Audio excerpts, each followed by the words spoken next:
Hey everybody, it's yours truly, Chickennuggetking 586 here in the mix with a brand new video, and you are now watching the Chickennuggetking 586 Sports Podcast Show, and it is episode 7. Episode 7 starts off with last night's Rose Bowl game between the Michigan Wolverines and the Alabama Crimson Tide. Now, J.J. McCarthy had a hell of a game. Roman Wilson had a hell of a game. Blake the Great had a hell of a game. And even though this team was down and out, they stayed poised throughout that game to make a comeback, take it into overtime, and stop Milroe at the end zone and win the game. And now they are in the national championship game for the first time since 1997. I mean, ladies and gentlemen, that's a long time ago. Way before YouTube ever existed. That's how long it is. And to think that this team and a great head coach like Jim Harbaugh gets to appear in this game, it's a great feeling for the Wolverine Nation and Ann Arbor itself. And like his dad said with Brad Galley, who's got it better than us? Nobody. So now, with them being in a national championship game, they're going to be competing against a team who went back and forth with the Texas Longhorns. That was a very impressive game. Down to the stretch game, Michael Penix, he's a monster. Even if he played in college for 6 seasons, it didn't matter. He's a monster in his own right. And, Texas, you got to give it to them. You got to give credit where it's due. They had a back and forth game with them, and they tried everything they could to actually steal the victory from the Huskies, but the Huskies prevailed and they pulled through. And they won. 37-31 was the score. Meanwhile, Michigan won 27-20. I mean, these two teams are undefeated. And with them being undefeated, one has to lose and go home, and the other has to win the championship. One more is what they said at the end of their games against their opponents. Now that one more is going to happen at January 8th. January 8th in Houston, Texas.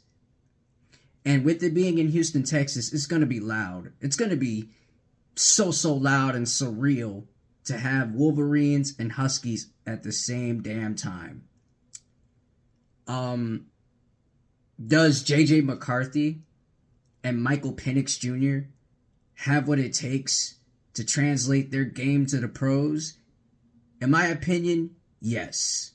They do have what it takes to fit in the pros. Even though they did great in college, but if they can translate their game into the pros and become top 5 up-and-coming quarterbacks on the horizon in the NFL, then you're looking at a potential matchup for the AFC, NFC championship games. No matter where they go, no matter what team selects them, they're going to match up for a very, very long time. And we'll see what happens in this national championship game. Me personally, if Michigan comes out and get aggressive on the defensive end of the ball and get to Michael Penix Jr. the way they want to get to Michael Penix Jr., the way they got to Milroe, they'll win this game. And offensively, they're going to have some highs and lows in this game against Washington because their defense over there in Washington is stellar. Don't get it twisted. Even if they did almost let the Longhorns back in the game within 10 seconds of that game, it didn't matter. They made a stop where it mattered the most. And to me, both teams are going to come out swinging, throwing combos at each other like it's a boxing match. This is going to be the Mike Tyson, Muhammad Ali, NCAA national championship type matchup. Because like I said, both teams are undefeated. And one got to go home, one got to win. Who wants it the most? So we'll see how that go. And on the next topic of things in this show, I definitely want to send a thank you to Isaiah Buggs for the fact that you contribute every bit of help for this Detroit Lions team. You will be sorely missed. And it seems like everybody in the locker room loved you. The coaching staff loved you. And the fan base loved you. But to let you go, it hurts, you know. But I wish you nothing but the best. And I hope that wherever you go, you bring that same fire, you bring that same intensity to the next team like you brought it here. Just keep being the good guy that you are. It's making me emotional that you're leaving the Detroit Lions, but hey, you know, it's on to the next, you know, and we got to wish you well, you know. Jason Kabenda being re-signed back here, that to me was skeptical. If there's anybody on this team that should have been cut, it was Will Harris. Many Lions fans, in their opinion, wanted Harris gone. And when you sit there and think about it, you think about the fact that Will Harris wasn't a contributor to this Detroit Lions team when you think about it. He wasn't the guy that you should trust on the secondary. Like Iffy, like Seti, like Brian Branch, like Tracy Walker, and so many names to, you know, piggy bank off and mention, but Will Harris's game was never a great secondary need of help. It just never was good enough for us on secondary, but we would put him on special teams where we think he would fit and would be greatly utilized at. I like the fact that we brought back Chase Lucas for the practice squad, and that's a good thing. You know, the kid has a lot of work to do here, and I think he has so much to prove and so much to see, so much to do while being here with this Detroit Lions team. And I did hear about Dan Campbell and his interview on 97 Won the Ticket. That man said everything that was needed to be said. He wants to move on from what happened in Dallas and have a control frenzy or control fury going against Minnesota on week 18. And I know a lot of people has been, you know, on his head and asking if he's going to rest his starters or if he's going to, you know, continue to let the starters play against the Minnesota Vikings. But one thing's for sure, two things for certain. This team wants to come out and get a win to end it off here at Ford Field so they can get ready for the first round of the playoffs. No matter who they're playing in the wild card. It could be the Rams. It could be the Seahawks. It could be the Packers. Anything can happen at any given moment when it comes to Week 18. Things can change. I mean, this team could be in play for the second seed. Still could be in it. You know what I'm saying? So, like I said, anything can happen Week 18. And this team is promised and primed to go for a playoff run. A deep one at that. So, Lions fans, if you have any thoughts that you would like to say on the Isaiah Buggs release or Dan Campbell's interview with 97 Won the Ticket, make sure you leave it down below in the comment section and tell me what you think, you know, because I, for one, think that he said what was needed to be said. In other words, we are going to talk about the fact that the Detroit Pistons have lost. Got one win, but they've lost in Houston. And Houston blew them out the water. Long story short. I think it's only right that this franchise and its front office needs to build around Cade Cunningham and put shooters around him. You know, he's not going to be always the guy that can be the efficient scorer 9 times out of 10 for you. You need guys who could step up and, you know, create some space on the floor and become prime shooters.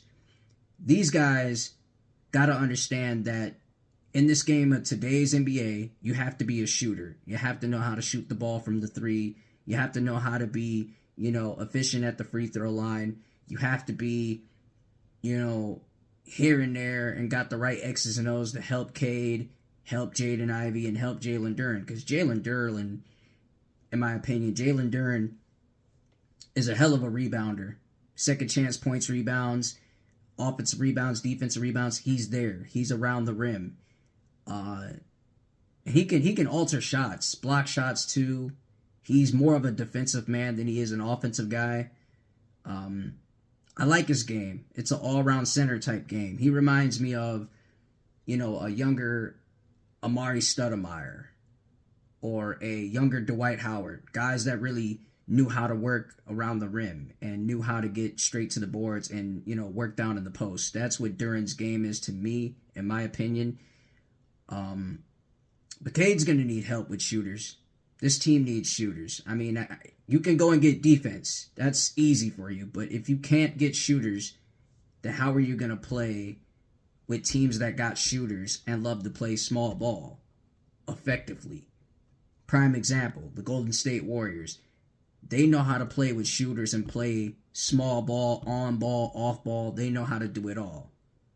So this Detroit team needs to look forward to getting that in the offseason and even in the trade deadline. They need to, get some guys that can, help out Cade and build some chemistry with Cade, because if they can't, then you're going to see Cade out the door. If you want to win, you gotta just bring guys in who can help Cade and put him in the right spots in the right places at the right time. He can't do it by himself. I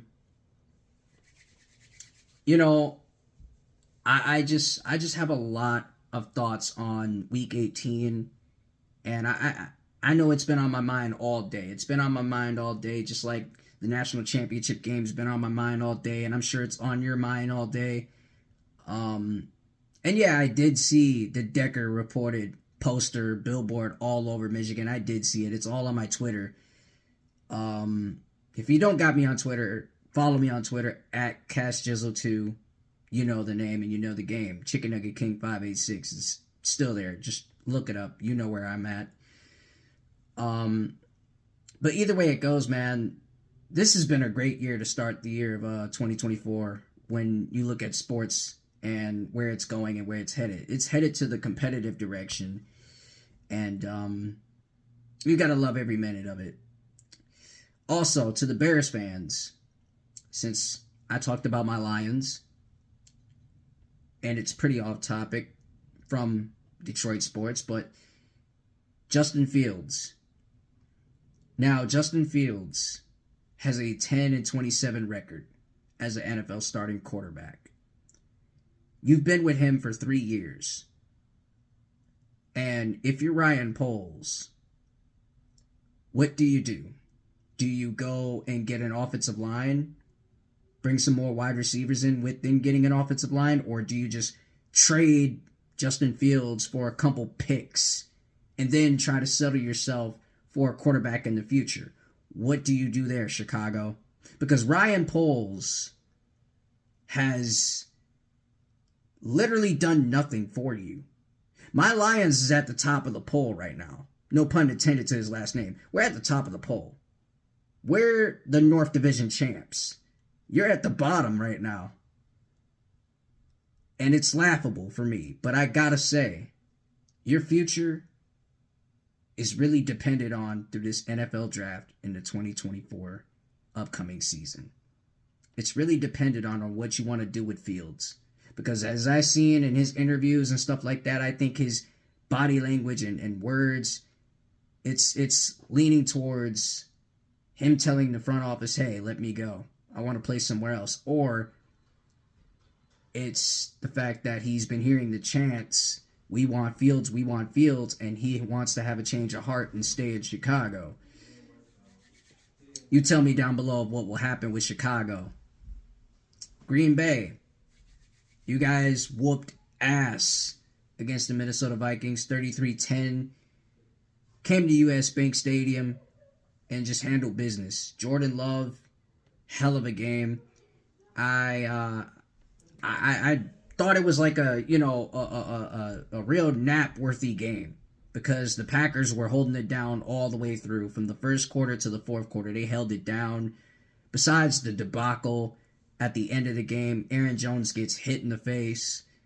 I'm sure he wanted to share a lot of swear words, but it's live television. He got to keep it professional on how he felt of what happened. And yeah, I think it's great to see where football is headed, college and NFL. I think it's headed in the right direction. And Dean Blando, yeah, I called you Dean Blando, even though your name is Dean Blandino. Keep your comments to yourself when you speak about the Lions. You're an official, a former official at that. Keep your comments to yourself, man. Because we don't want to hear your ass kiss. If you don't like us, don't like us. Matter of fact, hell, we know that everybody don't like us. It's Detroit versus everybody. From today and even in the future, even in the past, it's Detroit versus everybody. So keep your comments to yourself, man. Check yourself. I mean, that's pretty much all I have to say. Besides, the UNC Pitt game is on right now, and the score is 57-47, I believe, and they're in the second quarter, which they play by one half, second half. They don't play by 4 quarters. I wish the NCAA did. I wish the men's NCAA basketball, had, 4 quarters. I wish they did. That would have been fun to watch. But overall, it's good to see UNC doing some things. And also, I want you guys to leave your thoughts down below about the whole Sean Payton and Russell Wilson situation. I almost called it shitawation. But it's a situation that is blowing up in the media and blowing up on TV and blowing up through my Twitter feed too.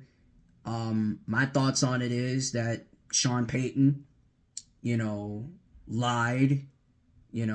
That's it. I think he lied to the world, and I think he lied to the Broncos nation. And I think he lied to a lot of NFL fans who love Russell Wilson. Now, Russell Wilson, on the other hand, has a chance to play in the NFL next year. He's been in the game for like almost, 12, 13 seasons. And in his heart, he feels that he still have a lot to prove. He still feels that he can play this game.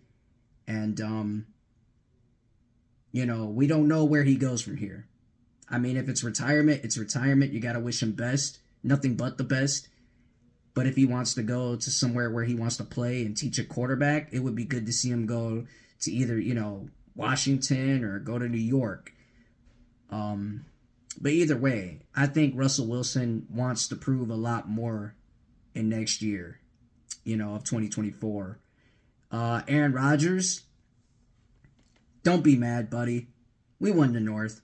You're not in Green Bay no more. You're in New York Jet. So stick to the New York Jets, okay? That's just a jab at you, all right? Stick to that. Don't worry about us. We're going to get the job done either way if you're here or not. That's just some arrows shot at you. But other than that, man, it's your guy, Chicken Nugget King 586, here in the mix with a brand new video. Make sure you like, share, subscribe. And this is episode 7 of the Chicken Nugget King 586 Sports Podcast Show.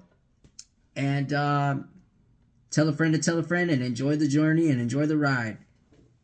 Ha ha! Thank you. Peace.